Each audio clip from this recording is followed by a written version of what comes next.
Mitch? Hey! Come on! Hey! Can you hear me? I love you too! I love you too.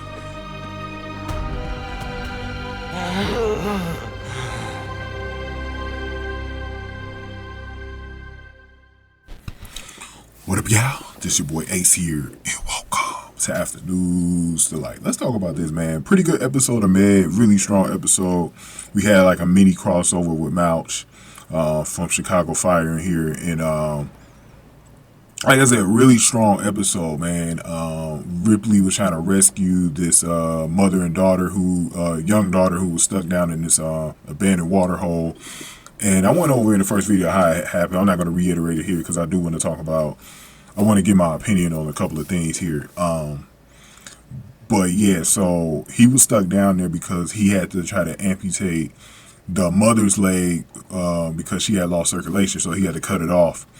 And, but he ended up getting trapped after she got rescued. He ended up getting trapped down there with some rocks on him and stuff like that, and you had Dr. Charles trying to lift his spirits up, but then you also had Sully coming back as a ghost trying to lift his spirits up as well.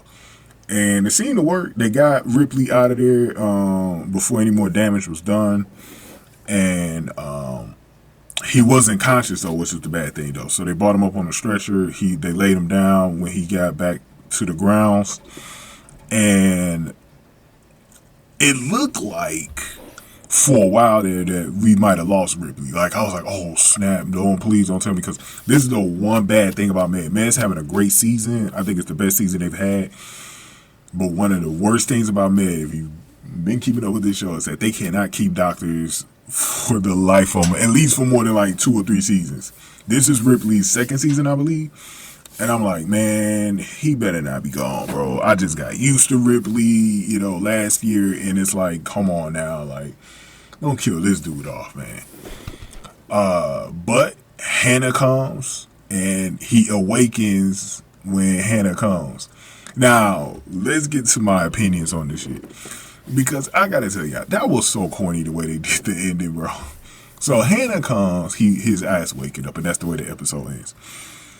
I didn't like that. I think I don't. There's some problems that I got with this whole thing. That was one of them. I thought that was a cheap way to kind of wake him up. I think they would have been better off leaving that as a conclusion. Like, even if he wasn't going to die or anything like that, which I didn't think he was ever going to die. But the thing was, I was like, at least like kind of bridge that over to the next episode. Make us think if he's alive or not. I would have rather had that ending than the one you had, because I don't like how, another thing I don't like is Hannah and Ripley broken up last week and she walked away from him, and I'm like, it made me kind of hate Hannah for a little bit right there, because I was like, Hannah's abandoning him at the wrong time.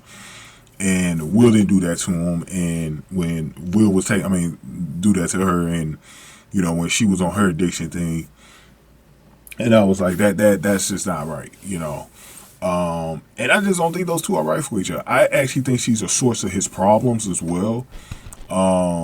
And I just don't think that she's the one that should really be in his life. I'm having the same problem with Violet and Carver on Chicago Fire too. Like, those couples, it's just like more toxic than anything when they're together. I don't think it's good. I like Lynn, Sully's baby mama, even though it was wrong. I actually like Ripley to be with her better, to be with Lynn better, man. And I like for Hannah to actually be with Archer. I think Hannah should be with Archer. They should be going in that direction, but we'll see what happens, man. Give me y'all thoughts if y'all like Hannah and Archer together, or if you want Hannah and Ripley together. I think that's actually really interesting. But, yeah, man, give me your thoughts on that, man. Give this video a like, share, subscribe. Thanks for watching this one, Afternoons Delight.